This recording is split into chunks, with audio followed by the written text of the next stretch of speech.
नमस्कार, मार्गदर्शन अकादमी YouTube channel पे मैं अनिल मिश्र आपका एक बार फिर से बहुत बहुत स्वागत करता हूं। आप हमारे इस यूट्यूब चैनल के नए व्यूअर्स हैं तो कृपया चैनल को सब्सक्राइब कर दें, लाइक कर दें, शेयर कर दें, कमेंट कर दें, घंटी बजा दें, जिससे कि हमारे द्वारा डाली जाने वाली वीडियो की नोटिफिकेशन आपको तत्काल प्राप्त हो सके।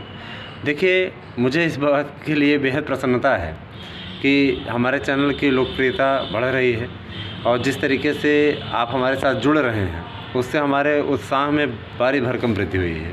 और मैं ये चाहता हूँ कि आप हमारे साथ इसी प्रकार से जुड़ें। यदि हमारे साथ में आप इसी प्रकार से जुड़े तो मैं आपसे वादा करता हूँ कि आपको सफलता की सीढ़ी चढ़ने में मदद करूँगा और निश्चित रूप से आपको सफलता मिलेगी हमारे यूट्यूब चैनल के माध्यम से।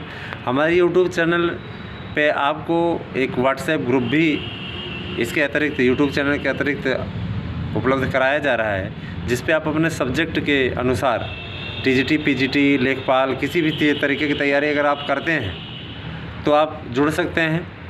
उस पर आपको जीएस वगैरह के प्रश्न तो मिलेंगे ही, चाहे पीसीएस की तैयारी आप करते हैं, कम से कम इतनी तैयारी तो हम आपको करा दें। अब संपूर्ण तैयारी तो और चीज़ों की नहीं हो पाएगी, टीजीटी, पीजीटी की संपूर्ण तैयारी आपकी होगी और विषयों की संपूर्ण तैयारी होगी। देखिए, समस्या समाधान का 10वां वीडियो हमें आज ही लेके आना पड़ा। कारण ये कि प्रश्नों की संख्या बहुत ज़्यादा हो गई और कुछ ऐसी सूचनाएं हैं जिन्हें हम आपके समक्ष शेयर करना चाहते हैं, बताना आवश्यक समझते हैं। देखिए, हमारे एक यूट्यूब के चैनल के यूज़र ने हमारे पास मैसेज किया कि सर संस्कृत की कट ऑफ क्या जा सकती है। तो देखिए, संस्कृत की कट ऑफ आपको बताया गया कि फॉल्ट सहित अगर आपका है तो बहुत बदलाव होगा, तो अधिकतम आपका 111-12, ठीक है, फॉल्ट सहित। और विदाउट फॉल्ट जो जाने की स्थिति है 102 से 105 प्रश्न विदाउट फॉल्ट सामान्य वर्ग का फाइनल हो जाएगा, ठीक है। ओबीसी में जानना है तो 110 फाइनल हो जाएगा, आपको बता दें, और एससी में 100 क्वेश्चन पर फाइनल हो जाएगा। ये जो मेरिट है यही फाइनल होने की स्थिति बन रही पूरी तरीके से और यही फाइनल होगा, ऐसी उम्मीद पूरी तरीके से जताई जा रही है। तो आप इस चैनल पे जुड़े रहें और आपको इसका लाभ भी मिलेगा। एक यूज़र ने हमसे पूछा, हमारे यूट्यूब चैनल के यूज़र ने, कि सर कोर्ट में कुछ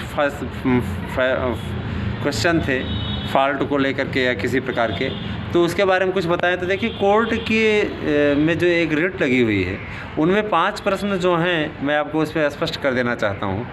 एक तो है कौन ने हो तो हाथ दग्धुम प्रभवति, यह कथन किसका है अभिज्ञान शाकुंतलम में। तो जानते हैं कि आपको प्रियंवदा उत्तर दिया है, लेकिन प्रियंवदा की जगह पे इसमें अनुसुईया इसका उत्तर होना चाहिए। सटीक भी है, सही भी मिल रहा है, फिर भी आयोग ने नहीं माना है। तो इस पर लड़के कोर्ट गए हुए हैं और इस पर जो याची बने हुए हैं उनको अवश्य लाभ मिलेगा। याची बने हैं या आने पर सबको लाभ मिले, वो तो कोर्ट पर डिपेंड है। इसके अलावा दूसरा प्रश्न है जो हितात वाला दिया है कि हितात में कौन सी विभक्ति है, किसी योग से है ना। तो इसमें अपादान पंचमी होना चाहिए, आख्यातोपयोग मान लिए हैं। इस पे भी स्थिति स्पष्ट हो रही है कि उस पर भी जो है या तो फुल मार्क हो जाएगा या तो इस पर अपादान पंचमी मान लेगा, ठीक है। इसके अलावा कादम्बरी कैसी नायिका है, कादम्बरी में नायिका, कादम्बरी कैसी नायिका है, स्वकीय परकीय दिया हुआ है, दोनों ही उत्तर सही हैं, तो इसमें भी फुल मार्क होने की स्थिति बन रही है। फिर एक वाक्य शुद्धि दिया होगा, आपको याद होगा, त्रयो पुत्रा त्रीणि पुत्रा चतस्रा बालिका, इस पर फुल मार्क होने की स्थिति बन रही है, ठीक है। ये आपके 4 हो गए। इसके अलावा एक और वाक्य शुद्धि का ही दिया हुआ था, मातरम स्मृति मातु स्मृति, ऐसा करके दिया था, उसको फुल मार्क करने की स्थिति बन रही है।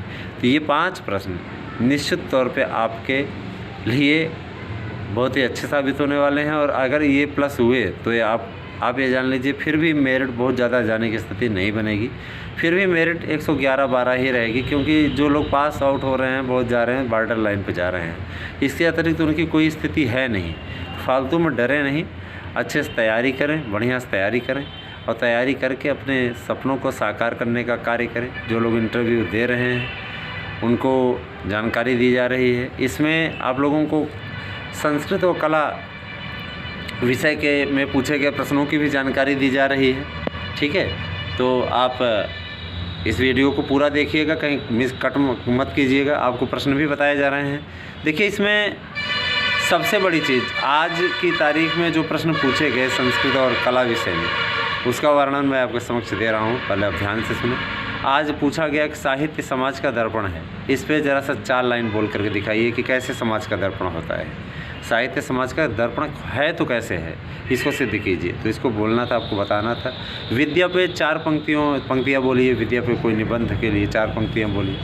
इसके अलावा पूछा गया कि निबंध और साहित्य में क्या संबंध है, आपको स्पष्ट करना था। इसके अलावा साहित्य दर्पण के रचनाकार कौन है, साहित्य दर्पण में कितने परिच्छेद हैं, ठीक है, और उल्लासों में कौन सा ग्रंथ लिखा गया है, ये आपको बताना था, ठीक है। इसके अलावा शिवराज विजयम में कुल कितने विराम हैं और कितने निश्वास हैं, यह प्रश्न पूछा गया। आप लोग जानते हैं 3 विराम है और 12 निश्वास हैं, 1 विराम में 4 निश्वास। इसके अलावा पूछा गया शिवराज विजयम में शिवाजी के अतिरिक्त किसके चरित्र का वर्णन है, तो रघुवीर सिंह के चरित्र का वर्णन है, ठीक है। योगी राज पहली बार किसके समय में जागृत हुए थे, ठीक है, तो विक्रम के समय में समाधि लगा करके, युधिष्ठिर के समय में समाधि लगा के विक्रमादित्य के समय में जागे थे, यह पहले उल्लेख मिलता है। प्रातःकाल पुष्प चयन करने वाला कौन था, गौरवटु की श्यामवटु, आप अच्छी तरीके से जानते हैं श्यामवटु ने पहले पुष्प चयन कर लिया था। यह प्रश्न विवादित बनाने की स्थिति हुई थी, लेकिन उससे वैसी प्रकार की स्थिति नहीं है, ठीक है। इसके अलावा देखिए, चूँकि जब गौरवटु पहुंचता है तो पहले उसको गौरवटु को फूल तोड़ने से रोकते हुए श्यामवटु कहता है कि अरे फूल मैंने पहले ही चुन लिया है तो तुम मत चुनो, ऐसा रोकता है। मैंने पहले पुष्प चयन करता, प्रथम पुष्प चयन करता आपका श्यामवटु ही हुआ। रोती हुई बालिका को शांत कराने का आदेश योगीराज ने किसे दिया, है ना, ब्रह्मचारी मुनि ने किसे दिया, है ना, तो किसे दिया गया था, श्यामवटु को दिया गया था। जो बालिका थी उसकी तुलना शिवराज विजयम में किससे किया गया है, तो आप अच्छी तरीके से जानते हैं सरस्वती से किया गया है, सरस्वती देवी के समान ऐसा कहा गया है, ठीक है। तो इसके अलावा और देख लीजिए, सुनिए, बहुत ज़्यादा अभी इसमें है। इसके अलावा पूछा गया था साहित्य दर्पण कुल कितने परिच्छेद हैं और ये काव्य प्रकाश कितने उल्लासों में लिखा गया है, ठीक है।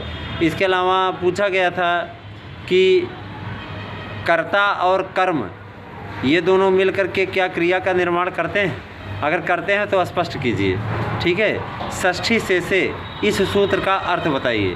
एक प्रश्न पूछा गया था चर्मण द्वीपिनम हंति, चर्मण द्वीपिनम हंति यह किस कारक का सूत्र है, तो आप जानते हैं अधिकरण कारक का सूत्र है, ठीक है। और फिर दिया था कविसु कालिदासा श्रेष्ठ, ये कौन सी विभक्ति है और कौन सी विभक्ति बन सकती है, तो इसमें षष्ठी और सप्तमी दोनों विभक्तियां बन सकती हैं। आज के संस्कृत विषय में ये पूछा गया। कला विषय में पूछा गया प्राचीन महाभारत काल के किन्हीं 2 चित्रकारों के नाम बताइए। इसके अलावा पूछा गया अजंता, एलोरा और हाथी गुम्फा, इन तीनों ही चित्रकारी के स्थानों में कौन सी एक समानता पाई जाती है ना। इसके अलावा अजंता और एलोरा की गुफाओं में सर्वाधिक चित्र किस धर्म के से रिलेटेड मिलते हैं, बौद्ध धर्म से रिलेटेड, जानते ही हैं, ठीक है। कला के क्षेत्र में दिया जाने वाला सबसे बड़ा पुरस्कार बता दीजिए। आज की तारीख में प्रश्न पूछे गए, तो आपकी जो समस्या समाधान का वीडियो है वो हम आपके सामने प्रस्तुत कर दिए।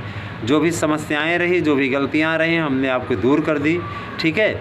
आप रिजल्ट के बारे में पूछ चुके हैं, रिजल्ट कब तक क्लियर हो रहा है, तो रिजल्ट जो है आपका दीपावली तक आ जाने की स्थिति बन रही है।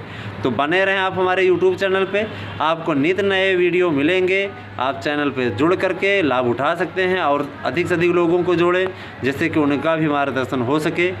आपका वीडियो देखने के लिए बहुत बहुत धन्यवाद।